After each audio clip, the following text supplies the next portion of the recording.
welcome to episode number 14. That's the 1-4, if you're looking at it that way instead of that way. For the numbers, it's episode number 14 of the TheHapaPodcast. This is actually the first episode I have with an intro. I was like, oh shit, because I was watching Skeptic Pod Tank, and Ari Shafir has his intro. They're singing and shit. But I was like, oh, it's just like one picture. What if you did like an animation thing, Dave Chappelle did one of his comedy specials, and before they have like all those clips of the cartoons or like those old black and white TV shows. Like maybe you'll see the Honeymooners and what was Dick Van Dyke on the Honeymooners? I don't know, but he's like, one of these days Alice, pow, straight to the moon, and everyone goes ha ha ha ha. But yeah, during that time it's like, bro, no, that's domestic violence. He's gonna cave her fucking head in, right? No, that's not funny, bro. I mean, But, that's TV back in the day. Like, I Love Lucy, they didn't even sleep in the same bed, which is interesting because it's like, oh, you can't show them, or like sexuality on TV, like Elvis when he first came out. He, like in Forrest Gump, he was shaking his hips.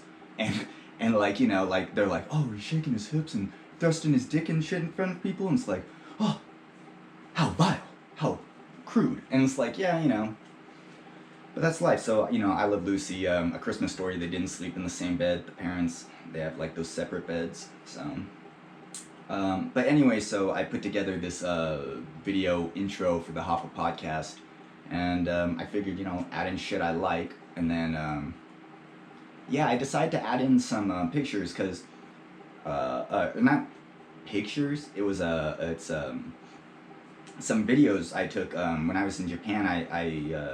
I visited Tokyo for a bit, and then we went down to Kyoto, and then from Kyoto we went. No, I don't know why I said Kyoto. God, it's like trying to say it more Asian. It's like, don't say it normal, Robert. Just Kyoto-san or something like that. I don't fucking know. And so we ride the bullet train from Kyoto all the way to Hiroshima, and I had like relatives, not like any that I knew, but relatives that were in Japan during World War II when they dropped the bombs in Hiroshima and everything. And so that kind of felt like I don't know, some kind of like, oh wow, it's like a sense of like a sense of being almost, if that makes any sense, because it was like I wouldn't have felt this way, like, I've been to Canada, some shit. I'm not trying to flex on where I've been or anything like that. It's more of it's a homely feeling. It's a feeling of that you are in a safe place. I don't know, that's how I felt when I was in Japan. And so in Hiroshima, we're going around, and if you don't know, Hiroshima is one of the two cities, the other is Nagasaki, that was bombed by the United States in World War II with nuclear bombs, atomic bombs, And, yeah, it's crazy. My whole life growing up, I'd get that shit from people being ignorant, just like I'm half Japanese, so I'd always hear like, oh, did you have any radiation poisoning? Oh, did you get a bomb dropped on you? And it's kind of like, and I think about that because I heard that as a kid growing up, and I go, man, how ignorant are you? And I know it's like, people being stupid. People are gonna say stupid shit. But it's like, bruh. Kids were killed. Like, they had, like, pictures and, like, things of the people in Japan. Because it wasn't the explosion that killed most of the people. It was the radiation poisoning. And you would see birth defects, babies being born without limbs. And their skin is falling off. And it's kind of like, so I think it's kind of silly because it relates to here in the United States with Roe v. Wade, and how now there's a theory that Roe v. Wade will be repealed and there won't be any Planned Parenthood, and that'll help, or that will basically be what the goal is, to stop the right to have an abortion. And I go, it's funny because it's actually kind of funny to me, not that situation, but it's funny to me the people's responses where they go, well, these people are getting abortions at 6 months, up to 8 months. And I go, maybe it's happened before. It's fucking possible. Anything can fucking happen in this world. But really, you think the majority of people in going to Planned Parenthood, not going there for, health information, things like that, to get checked up. If you're a woman, you can get checkups and everything like that. Make sure you have a healthy body. Other things. It's not just for abortions. And it's kind of like, oh, but you're okay with that, and you feel bad because, these babies who are not born yet, so they're not alive. I mean, shit, being real. Because you're born. So, I mean, how can you be born if you're already alive, right? Right? Unless you go to fucking, out in the desert. You go to Burning Man, you get reborn out there. I guess that's the only way you'd be alive and be born. But, how can you be born if you're already alive? That doesn't make any sense. You're not born when the jizz comes up and fertilizes the egg like a turkey baster. No. I mean, okay. Just my opinion. And, yeah. So they're okay with that, but they go, well, you might as well just have the baby if you're being so irresponsible. Well, sometimes pregnancies happen. I mean, can't always, you know what I mean? It's like the condom sometimes doesn't, it breaks in things. You can sometimes miss the pill. You could do all kinds of things. There's even contraceptives that don't work sometimes. You don't fucking know. It happens. But to take away someone's right and go, well, no, now you gotta have that kid because, I don't know, whatever fucking external or internal dilemma they have, but it's like a lot of the reason is religion, and I find that interesting because they go, all of us are God's children, and they talk about this shit that we're all equal, which I believe we are all equal. Are we treated all equal? No. So we are equal. We're not treated equal. You know what I mean? That is the truth.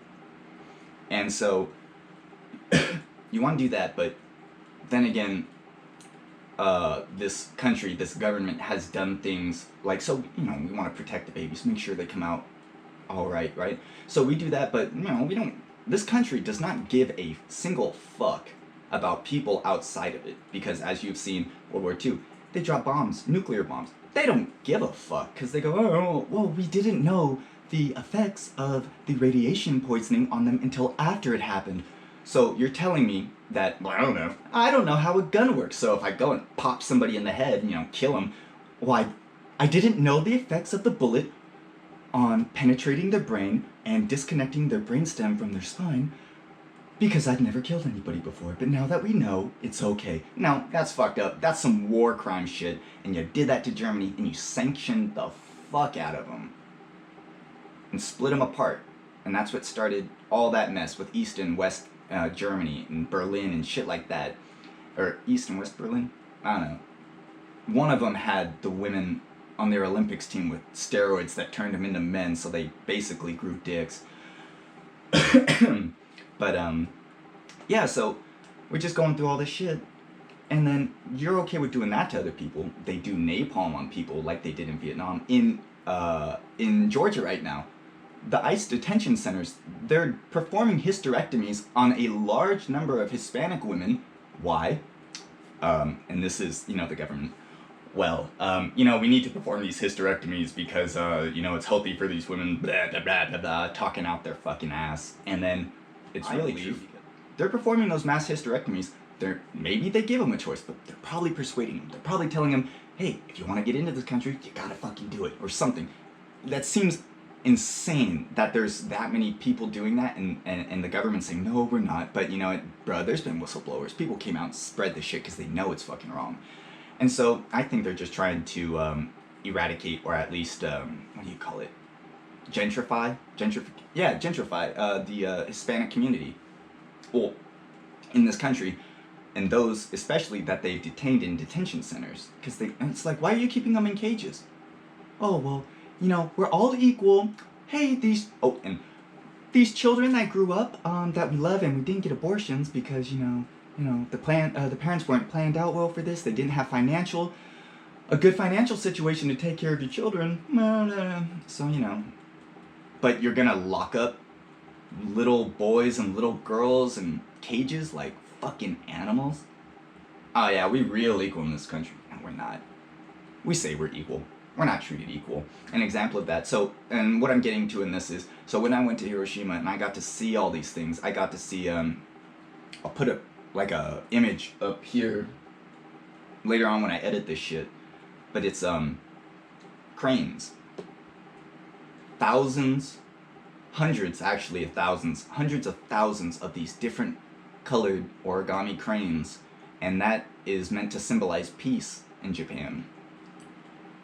And students all the time come around to the walls and the boards and every just piece of just art really that is a symbol and helps man, I don't even know what to call it. It helps notify or inform people of who died there, all the kids and all that shit.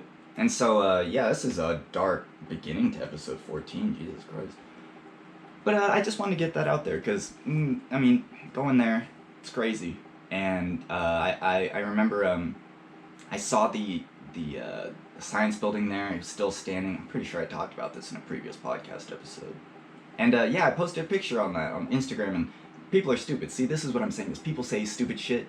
You shouldn't let the stupid shit get to you, but recognize and remember that stupid shit and hope that you don't do that in your own actions and you try to prevent yourself from doing that, or stop yourself from making those same ignorant, stupid ass fucking comments. Because I know in my lifetime I've said a whole lot of stupid ass shit, but I've never told somebody when they post a picture about a bomb being dropped and hundreds of thousands of people dying and more radiated and everything.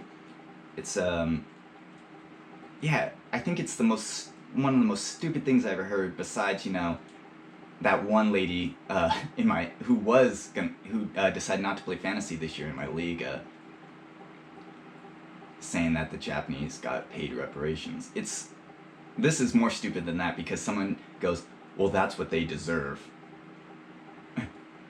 That's what they deserve. And then it goes, and then not America, it's just Murica, like you're some kind of fucking hick, white trash motherfucker, like Murica, like you also wear American flag shorts, grab your dick, and then just hang out around a bunch of dudes at a sausage party going like, oh yeah, bro, weekends are for the boys, bro. It's like, okay, but go tickle your boyfriend's asshole. Not slandering against homosexuals. I'm just saying it in the fact that that guy can go tickle his boyfriend's asshole because his wife looks like a boy. Or a toe, from what I've heard. She looks like a big toe, from what I've heard. It's not me saying this, I've just heard. And so, see, that's me saying some stupid ass shit. So I even say it here all the time. I'm making the same mistake in this podcast. Fuck. And this is on video. And audio. Now on YouTube, Spotify, Apple Podcasts, and Overcast. So, yeah. Put that video together. I think it seems pretty cool. I don't know if people like it. I fucking like it. Because, see, I'm trying to learn how to do all this producing thing for this podcast, so I've never really fucked around with, like, video editing software. I have Logic Pro X, which is what I use to, like, record the voice and shit, like, put it into my microphone, and, you know, convert it through that shit, but yeah, this is all a real new process to me, so, like, it's difficult. It's very difficult. I mean, I would think, like, it just seems like when you watch a podcast online, right, you know, they have all the lighting and shit, and you're like, oh, okay, and then they have, like, those microphone arms, like the arm stands that come down, so it's not like this, where it'd be like a little tripod stand. It's like an arm, and it kind of hovers over them, and, you know, you can pull it and shit. And so, watching that, I'm like, wow, it looks like a pretty cool setup. And then when I'm setting this shit up, like doing my own setup, I'm like, oh wow, you can really tell a difference, like where the lighting is, what color lighting. So, excuse me. Ooh. Yeah. So it's like so right now I'm like using pink, white, orange, and yellow light. So it's like starburst colors, but lighting. Sorry, I don't know why that got away from me like that. But anyway, so it's all fun and it feels cool because it's like, oh man, I don't really know how to do this shit, so I know this isn't at the best quality it could be or whatever, but it's kind of cool because it's like going from the ground up. So I really appreciate everybody who has been, listening and supporting this podcast so far.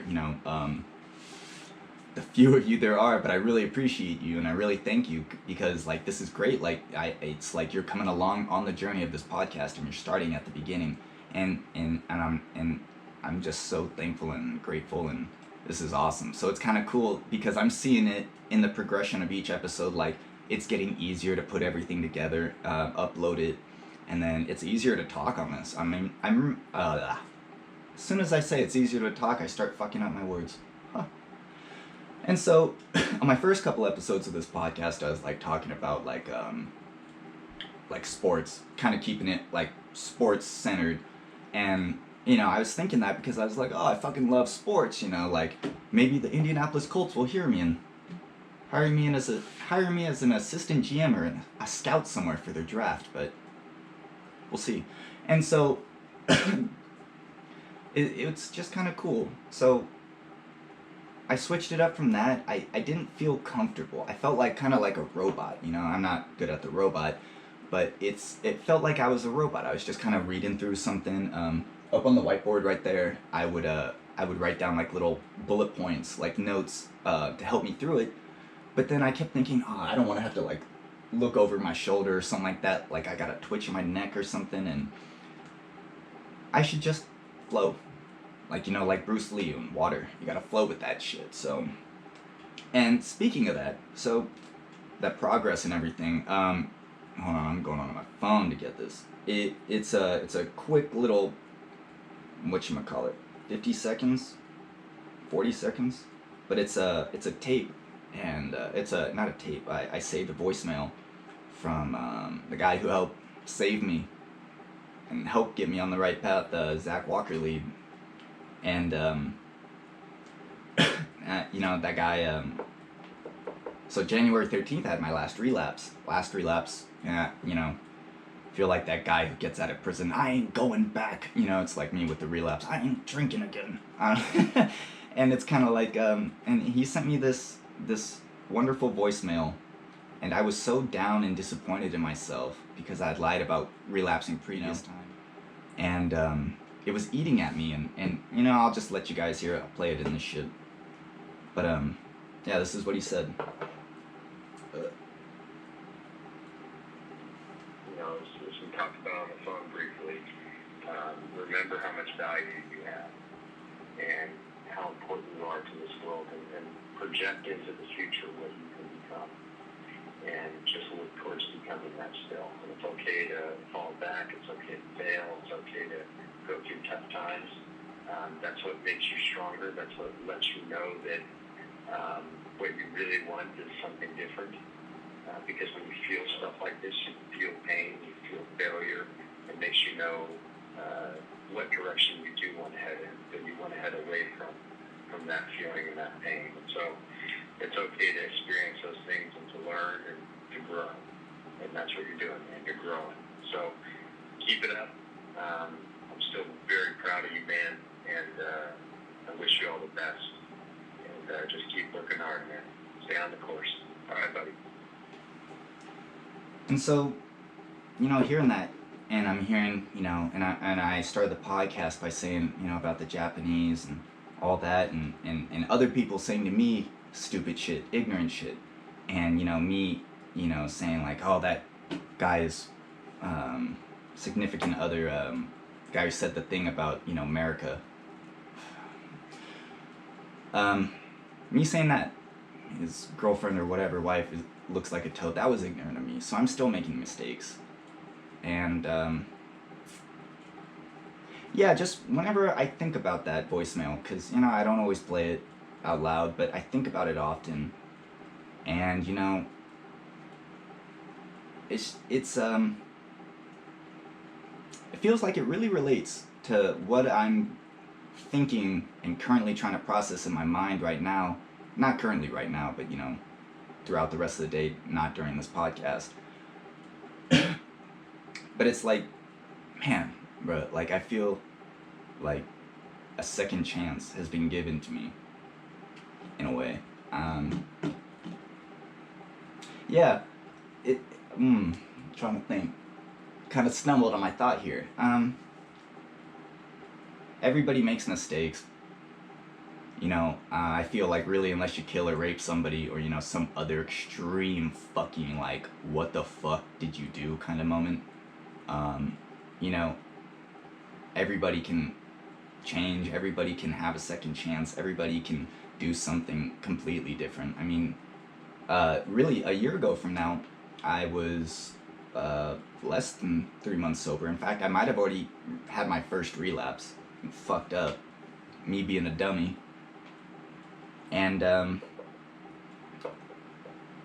yeah. And so to seeing where it is a year from now, going through all the COVID things, and I know this is only the 14th episode of the podcast. Still got, I don't know, how many's in infinity?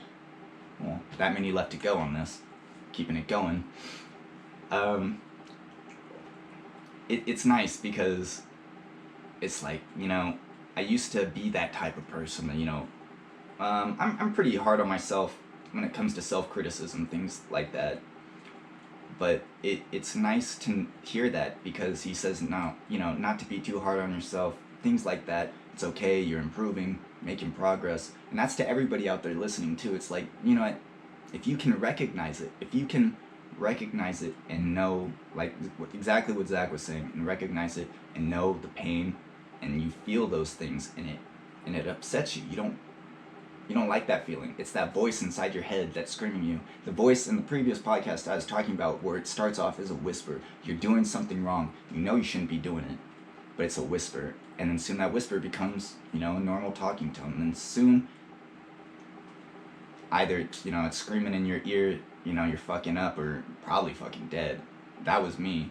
And I'm glad I finally started listening when it was screaming, or I would have probably been fucking dead. And there's a lot of people that I'm very thankful for and appreciative for that helped let me not reach that, because I was stupid. I can be stupid. I was immature. I made a mistake. So anyways, on a lighter note, the UFC fights are tonight. That's gonna be good. So, like I was telling my mom, because my mom goes, "Oh, your UFC fights, or your UFCs?" It's like, well, the C isn't plural, but yeah, the UFCs, and I was telling her it's really, I don't want to say really rare. That sounds weird. It's very rare that you ever see a title fight in the UFC that is an undefeated champion versus an undefeated challenger.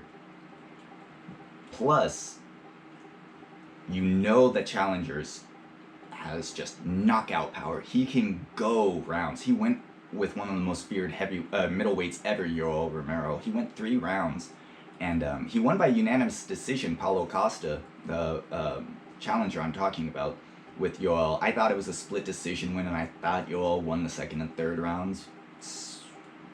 Third round was bad. It was beating his ass. But you got Paulo Costa doing that, and I go, he's got knockout power. Because he hits hard. It's not like a one-shot power where it's like you're going to see Francis Ngannou like swinging for the fence, pretty wild, throwing like very wide looping hooks to just kind of him on the chin because it's a one shot. Whereas Paulo Costa, he's going to hit you, you're going to get rocked, or not going to, but what I've seen in his previous UFC fights and his fights at Jungle Fight. Jungle Fight is a promotion down in Brazil. Has like a lot of the best Brazilian fighters come out of Jungle Fight. Like Renan Barão, Fabricio I think fought there once. Fabricio Verdum. Paulo Costa won championship in Jungle Fight, so Paulo. All kinds of people. Lyoto Machida, the Dragon. And so, it'll be interesting, because Paulo Costa's pretty good. butt on the, so he's gonna rock people, but he hits them so hard, and he has such good like endurance in his muscles that he's able to continue punching. He when he has that large muscle mass, usually there's a lot more oxygen and blood that needs to be pumping to fill those, or else, you know, soon you're gonna feel that lactic acid type feeling where you're gonna feel kind of low, heavy. You're not gonna be able to lift your legs as high. You're gonna probably slump your shoulders down. They're not gonna be pressed up, or you want to cover your chin, things like that. His hands might be lower, and Paulo just doesn't seem to have that effect on it. Or doesn't, his body doesn't seem to have that. Even when he cuts down to 185, because yesterday at 185 when he weighed in, ugh, jeez. He looked scary. Looked like a skeleton with muscles just surgically pushed into his skin. It was scary. But that's cool though that he does. His muscles don't tire like that, because that's something that's gonna be needed against Adesanya. If he can't knock out Adesanya or clip him like Gastelum was, I think Adesanya is gonna be more methodical in his approach. He's gonna look for the shots. He's gonna kick the legs on Paulo Costa. I'm calling this now. He's gonna kick the legs, not the knee. I think like he was with Yoel. He was really kicking, or not the knee. He's not gonna be kicking the thigh, in particular. I think with like he was with Yoel. I think he's gonna be aiming for the calf of Paulo, because if you see like Yoel kind of is like sitting back. So if you hit the thigh, it's like okay, you're gonna thud him. But he's not really moving and bouncing around his feet. So, you know, he's not going to beat, you know, the calves. He's just kind of sitting back, conserving his energy. Whereas Paulo Costa is on his lead foot. He turns a lot because he likes to throw the check left hook. And you see he's on his front left foot pretty often. And if Israel is in an orthodox stance, he knows the left lead leg is going to be coming, because Paulo Costa usually likes to kick with the leg opposite of the side which a fighter is in their stance. So say Paulo is fighting a fighter in orthodox stance, he's gonna kick him where their body is open on the right side. He's gonna kick him with his lead leg. So his left leg. I don't know if you can even see me tapping my fucking leg in this, but so he's gonna be kicking with that leg. And if he was fighting a southpaw fighter, he'd be throwing with his power leg, his right foot, so he'd be throwing that. So it'll be interesting. Israel Adesanya is gonna be changing his stances up a lot. He's usually pretty good at both orthodox and southpaw. But yeah, I think he's gonna really kick that left calf of Costa. He's gonna really take away that explosive forward movement. And I mean, if Izzy can avoid. If he can avoid losing and the first 3 rounds, and I'm not saying, and I mean, you know, obviously not getting knocked out or submitted, but I mean, if he cannot lose him in the sense that I think he's going to have to tire Costa. I mean, he could knock him out before 3 rounds. He could knock him out in 1, but I think this is going to go into the 4th or 5th round. I don't know if it'll be I don't think it'll be a decision, really. But, I don't see a decision coming from this fight. I think it's a finish. Whoever wins, it's going to be a finish. But I think it's going to be Izzy by a 4th or 5th round TKO. Because, yeah, it seemed like Paulo started to fade a little. He exerted a lot of energy in that Yoel fight. But in the 3rd round, he just didn't look the same. Fantasy football is cool. This week, it's week number 3 in fantasy. Fuck. My team is good. Like, I haven't been able to really ever say that in fantasy. Like, you know, I'll usually have a player or someone, like, the main player get injured. One year I drafted, who was it? It was Des Bryant and someone else was, like, my 1st and 2nd round pick. And, like, they both got injured in the 1st week. And I was like, oh, fuck me. Fuck me. My fantasy team is gone. It's doomed. And then this year, cool year. So I'm drafting, and I usually draft like thinking like, oh, well, if this was my Madden team, I would be fucking slaying it. But this is reality, and I'm fucking bombing. So this year the fantasy was good, drafted different, and then I noticed like there are a lot of free agents. I've been really trying to capitalize on the free agents, because in previous years there'd be some free agents that you go, and you know, they're hit or miss, you never know. But you go like, oh, nah, I don't really want to pick up that guy, seems a little iffy, and then he turns into the fantasy superstar that year, and you're like, well, shit. Should have picked him up. And so I did that, but this year I did it with James Robinson, who is the starting running back now, undrafted starting running back for Jacksonville. This guy's fucking lighting it up. Yes! James Robinson. Woo! And then him, I got Kareem Hunt. Ooh, and then I feel bad because I love the Colts, Indianapolis Colts, and Marlon Mack tore his Achilles in the first game, but fuck, bro. Jonathan Taylor, though, bro. This guy's a beast. And so, you know, honestly, I can't fucking wait. And this week I'm playing my Uncle Rick, which is even better, because I love talking my shit to him. And I love talking with my Uncle Rick. He's great. But and he is really the only game this whole season that I could lose to all the other people. I don't fucking mind. 2-0, by the way. But to him, it matters because it's like bragging rights. So, good luck to you this week, Rick. Alright, well, I don't really know what else. UFC, video intro, some Japanese stuff, fantasy. Yeah. I don't know. Harvest time for wheat is coming up. It's towards the end of September. You could harvest now, start drying. Beginning, mid to end October. You can plant harvest your wheat. So, you know, this is usually the time, which is nice because I'm currently contemplating on, should I do Sober October? Should I not do Sober October? Sober? Fun. Bored.